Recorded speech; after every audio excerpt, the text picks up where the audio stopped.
Para la mayoría de la gente, pensar en Egipto significa evocar la gigantesca figura acuclillada de la esfinge o las grandes pirámides que se alzan sobre el borde del desierto, en la orilla del occidente del Nilo. Sus grandes restos arquitectónicos son edificios dedicados a las prácticas funerarias. Sus pirámides son como gigantescos montículos funerarios artificiales. Sus templos bordean el río, con sus repeticiones infinitas de columnas tras columnas, de patios y cámaras que conducen a otros patios y cámaras.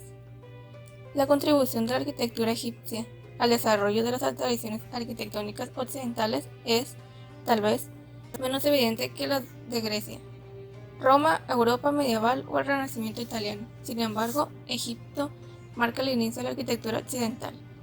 Egipto constituye, para la mayoría, un gran misterio, porque nos permite a un tiempo remoto y culturalmente diferente.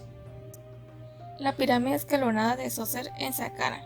Las primeras sepulturas predinásticas, antes del 3100 a.C., eran unos rudimentarios fosos excavados en arena a modo de criptas y cubiertos con losas de piedra, aunque no era infrecuente que los chacales escarbaran y terminaran por desenterrar los cuerpos.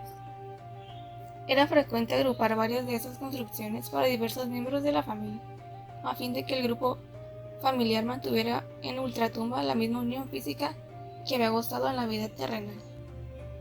Si hubo alguna revolución perdurable y radical en la arquitectura egipcia, esa fue la protagonizada por el faraón Djoser, también llamado Djoser, y su arquitecto y primer ministro Imhotep, con la construcción de la pirámide y el complejo funerario en Saqqara, al sur de la capital Menfis durante la tercera dinastía.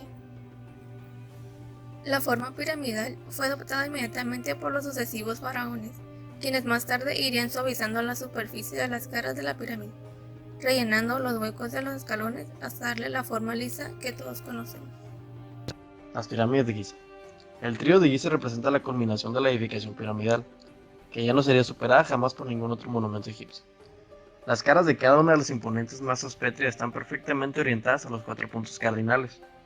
La primera que se construyó es la más septentrional y la de mayor tamaño de las tres. Fue erigida por Keops, el segundo faraón de la cuarta dinastía, aproximadamente entre los años 2680 y 2560 a.C.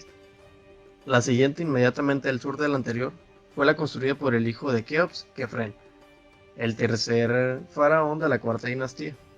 Más tarde, al sureste de la pirámide central, el faraón Miquerinos, hijo de Kefren, construiría la tercera y más pequeña de las tres. La innegable fascinación que ejercen las pirámides se debe, sin duda, a dos factores: su imponente tamaño y la precisión con que fueron construidas. La pirámide de Keops, la mayor de las tres, medía originalmente 440 varas egipcias, que son como 230 metros o 755 pies, de lado, y 280 varas, 146 metros o 439 pies, de altura.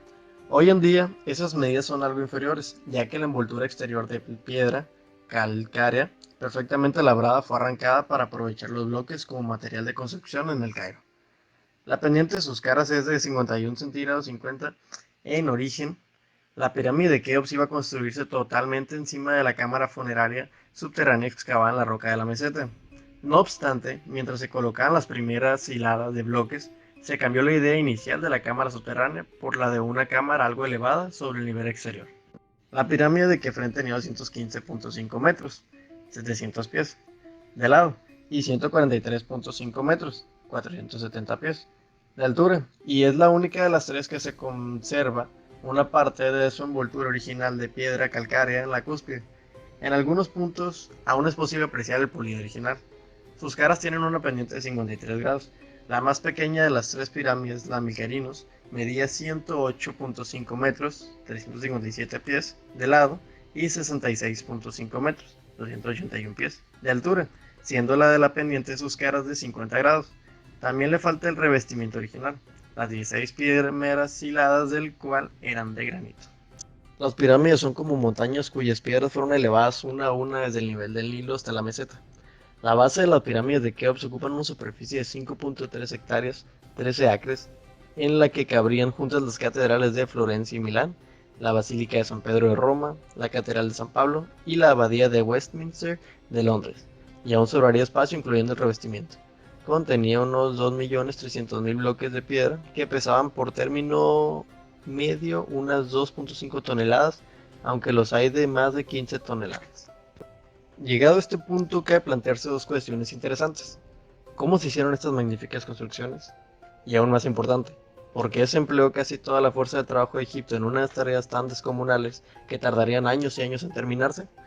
Para apreciar la magnitud del esfuerzo no hay que olvidar que los egipcios solo tenían herramientas de madera, piedra y cobre, y no disponían de vehículos a ruedas. El carro de guerra no se introdujo hasta después de 1750 a.C. Así pues, al deslizar los bloques de piedra debieron usar rodillos o una especie de trineos, o tal vez se fijaban unas plataformas de madera en forma de media luna a los bloques cúbicos, lo que permitiría a unos pocos hombres acarrear las piedras.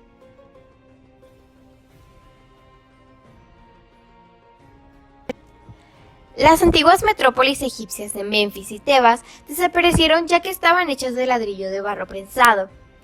Estas fueron realizadas bajo el reinado del faraón Agnatón, hacia los años 1379 a 1362 a.C. Se fundó una nueva capital, Akhtátón, que significaba el horizonte de Atón, el cual estaba ubicada en el centro geográfico del antiguo Egipto. Esta ciudad pretendía ser la sede de la revolución religiosa emprendida por el mismo faraón. Sin embargo, tras haber muerto, la ciudad y sus nuevos templos fueron demolidos por los sacerdotes de Amón y las piedras fueron utilizadas para construir otros edificios. Así, crearon la espaciosa casa de un suburbio septentrional de la ciudad, el cual está ordenada de la siguiente manera. El acceso desde la calle se realizaba a través de un portal inserto en el muro circundante. Inmediatamente, en el interior de un jardín, estaba el muro que se alzaba por una capilla dedicada a Atón, el nuevo dios.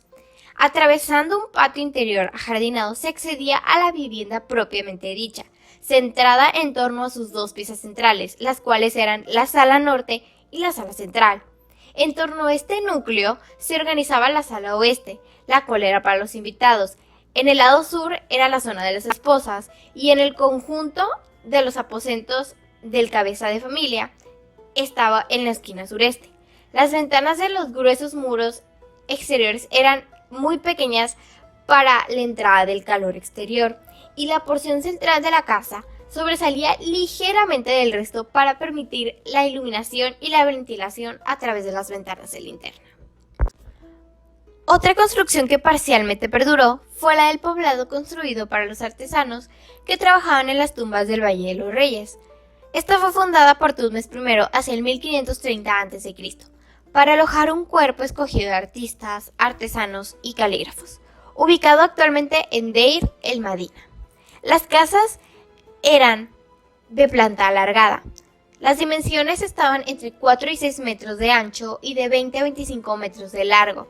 La habitación de la fachada tenía una puerta cuya entrada daba a un estrecho callejón, que era una sala de visitas, con un pequeño altar dedicado al dios familiar Bes.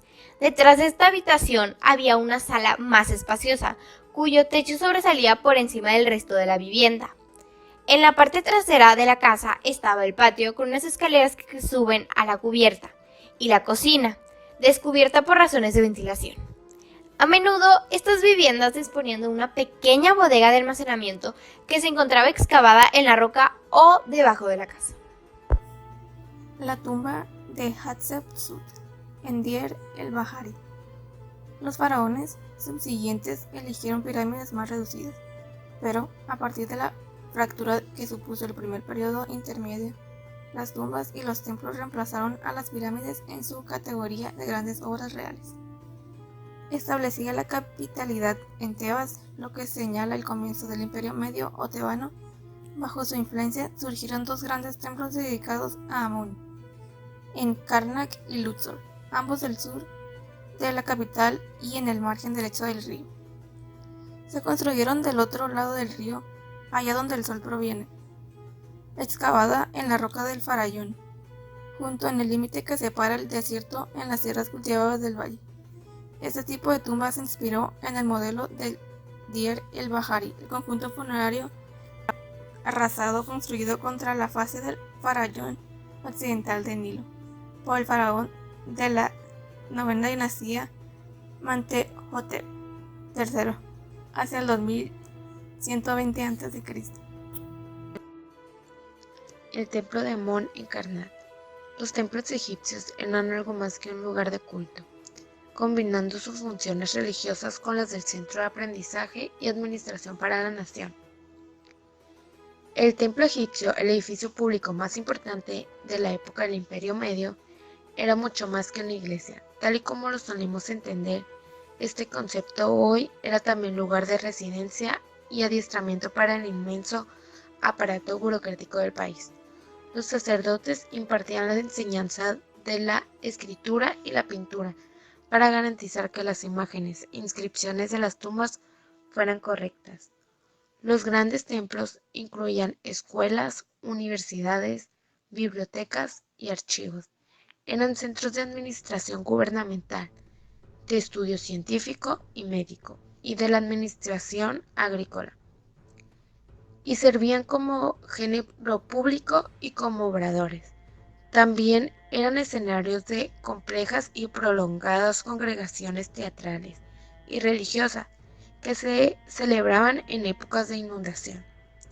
Cuando había que detener temporalmente las tareas del campo de labor, el templo de Amón, en Karnak, al sur de Tebas, el lugar sagrado más importante de todo el país, con la nueva prosperidad tebana, basada en los botines de guerra y en el comercio del imperio egipcio, en plena expansión. Los sucesivos faraones fueron ampliando los templos de Amón en Karnak y Luxor.